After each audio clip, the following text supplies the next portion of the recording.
don't even know if I can. Honestly, like, this is how out of bow shape I am right now. So if you're in the same boat, welcome aboard. It's time to get our together. Hello YouTube, welcome back to my channel. Tonight I am breaking out the bow. It's been a while since I have shot my bow. It's been a long time. So I'm increasing my poundage tonight. And there are a couple reasons why. The biggest reason is because the first big game animal that I will be hunting is an elk. So I want to increase my poundage for elk hunting, but beyond increasing it specifically for elk season, I have been on a couple different film shoots recently. I did a shoot with the Archery Trade Association. That should be coming out very soon, but I'll insert some clips from behind the scene clips while I was filming that. They had me draw my bow about 1,000,000 times, and to make it look as effortless as possible, I turned my poundage way down. And then I was filming with Fat Tire.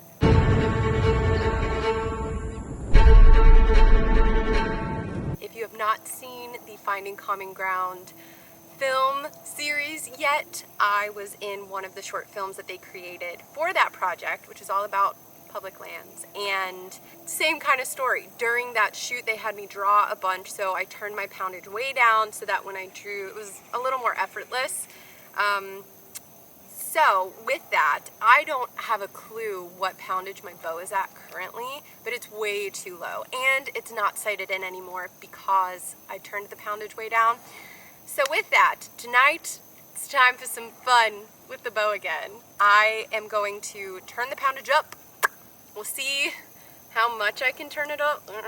I have been doing pull-ups a bunch. I actually want to film a video about exercises that you can do to help increase your upper body strength. So if you're interested in that, let me know down below. But, okay, enough rambling. You know what's going down. Let me get this thing set up and then we'll shoot. So I filmed a video a while back about improving my archery form, and in that video I asked you guys for your feedback on ways that I can improve my form to improve my accuracy, and some of you suggested buying a wrist strap.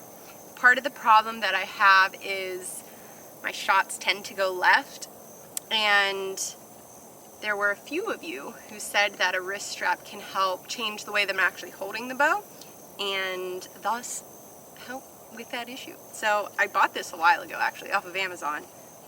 I will link it below, but I haven't put it on yet, so.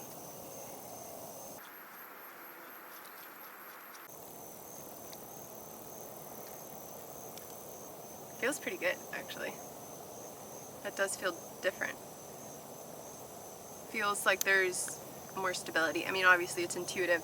If you have something around your wrist holding you to the bow, it's going to feel more stable, but it really does. I'm interested to see how that shoots. Ooh, good suggestion, you guys. All right, arrow this. Let me set my target out, and then I'll increase the poundage.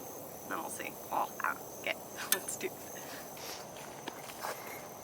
So I don't have a rangefinder with me tonight, so I am sort of guesstimating here. This isn't an official sight-in. This is just getting me close so that when I do go to sight-in, it's a more seamless process. And I just kind of want to shoot tonight, and we don't have enough time to actually sight-in, so, you know. Righty-tighty. Oh my God.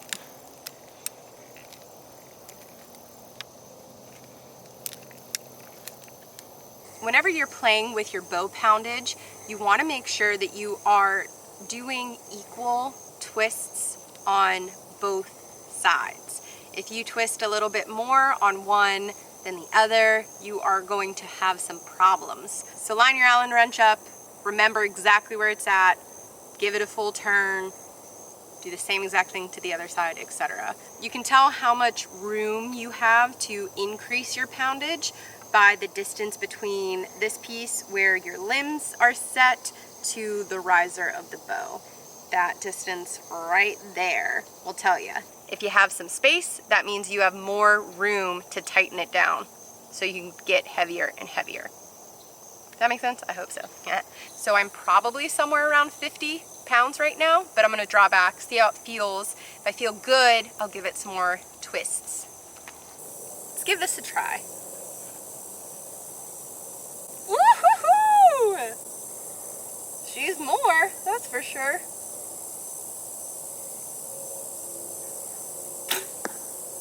Nice. That flew well. Oh, it actually feels pretty good. It feels heavy, but not too heavy. I'm gonna shoot a couple more.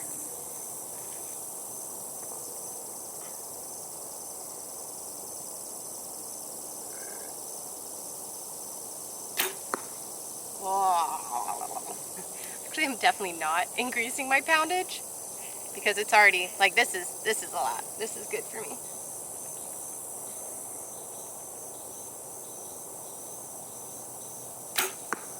And it is like 95 degrees right now. Imagine it being 15 degrees in a whitetail stand trying to draw that back.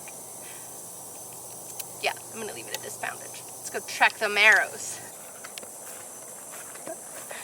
Don't want to show this because it's so bad.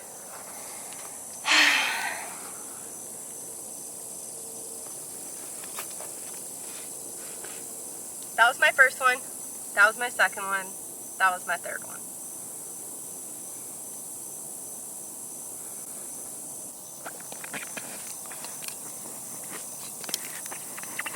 So I have the Optimus Tetra sight by HHA, and when you are sighting this puppy in, the wheel needs to be turned all the way down to 0, and then when you first sight in at 20 yards, you move the scope housing itself, and then when you sight in at 60 yards, that's when you move the wheel. Where's this one gonna go? Nobody knows. So I just moved the sight housing down and I set my wheel to 0. So, here we go. I might miss the target for real this time. We'll see.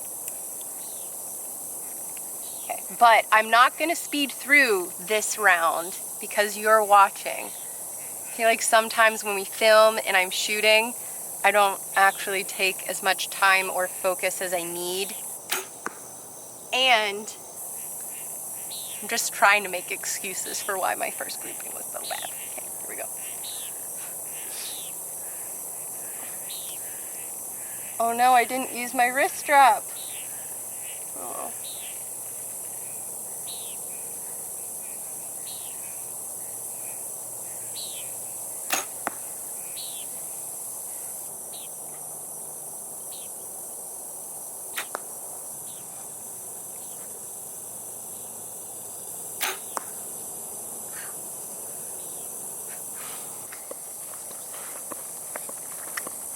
Don't look at me. All right.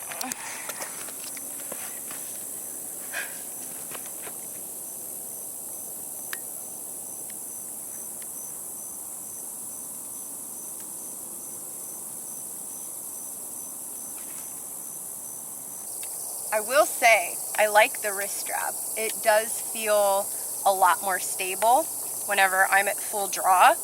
So I think the more that I shoot with it, the more that I'll sort of figure out a grip that works just right.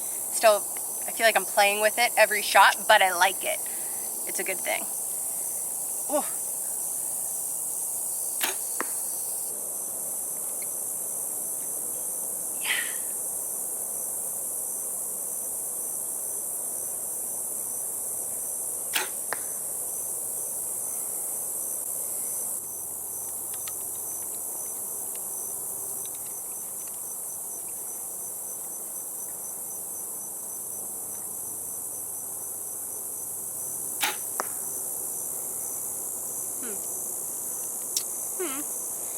Alright, since I'm having fun tonight, I bought this new release off of Amazon. because I thought that it looked so freaking weird. I want to film a YouTube video that is just about this release, but I really want to try it right now. So I might regret doing my very first impression, but at least we'll have it on film so I can lay it over in that video, you know. We'll see. Okay.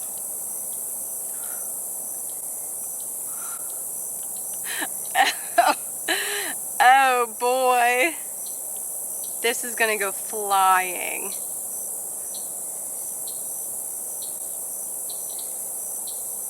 I don't even know if I can, like, is that it? That's really how people do this. What the heck? I feel like it's gonna slide right out of my hand. Like, at least with the thumb release, you're pulling like this way. This, I feel like I'm just holding onto a pole that I'm gonna slip right off.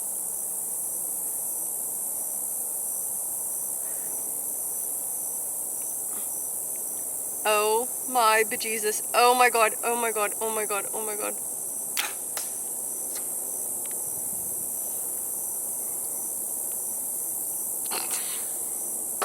Moving on. Next. Oh man.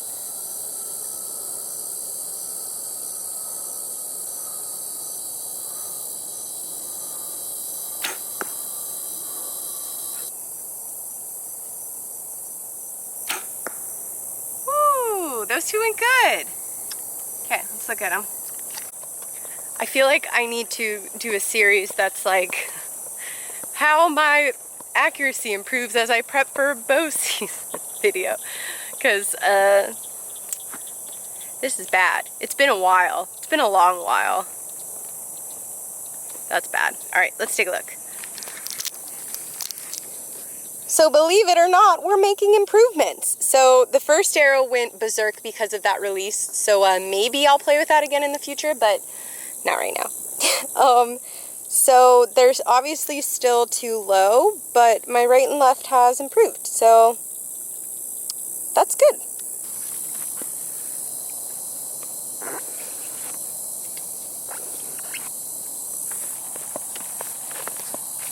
You fishing?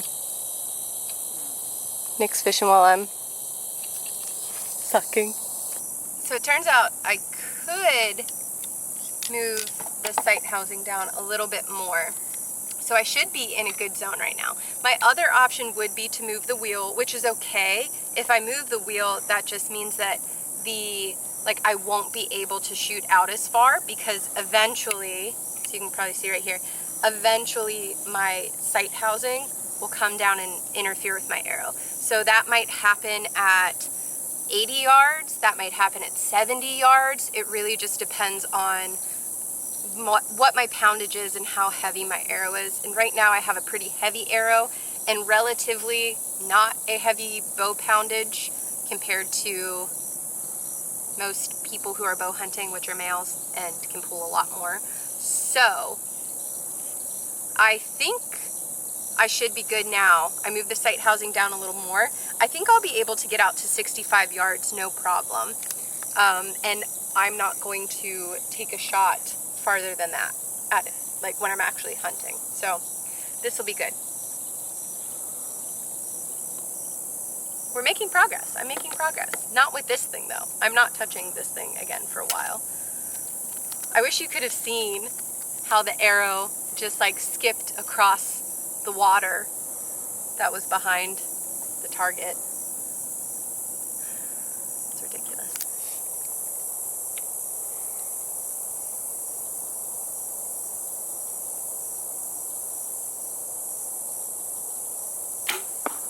Nice. That felt good.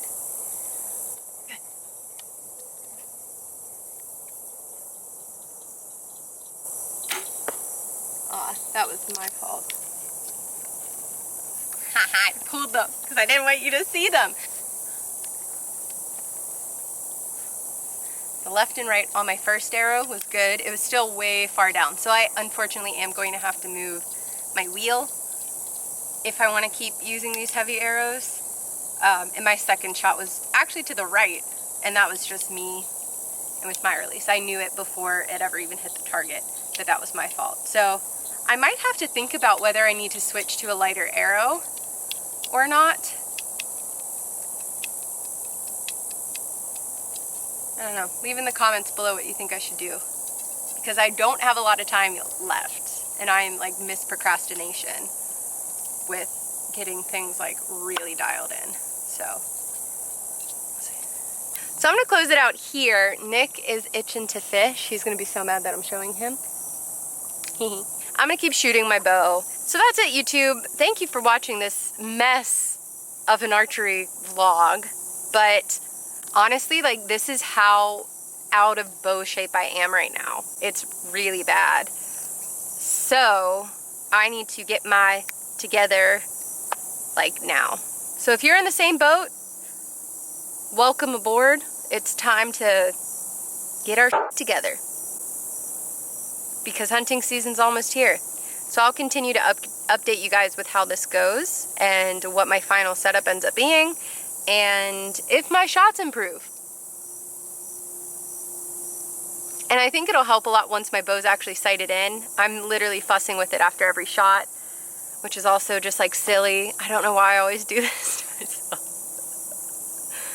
But that's the way it really goes. So thank you guys so much for watching, and I will see you in the next one.